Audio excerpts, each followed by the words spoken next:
My name is Berger, and I am a past president of the AAPCSW and a faculty and board member at the Institute for Clinical Social Work in Chicago. I knew I wanted to be a social worker from the time I was about 14, but I really didn't know the word psychoanalysis at that point in time.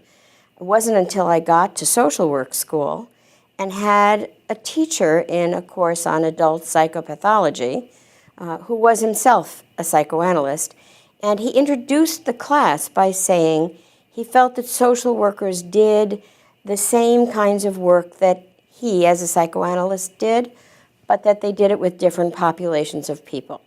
And I was very inspired by this professor and enjoyed his class immensely. I graduated from social work school and started to work in a private practice and accidentally met this very professor in a coffee shop one morning, where I proudly told him that I had had my first referral, a woman who was phobic about flying and needed to fly for work. And he said to me, "And you're not referring her to a psychoanalyst?"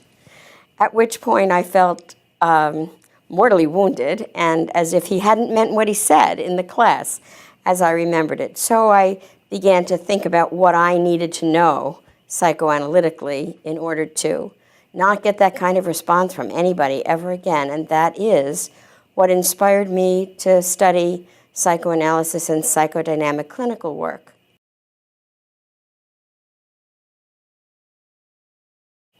I, as a sort of full circle, didn't even realize until I was thinking about answering this question, realized that I have taught adult psychopathology myself to clinical social work students for about 10 years, and I think that I was just trying to get it right.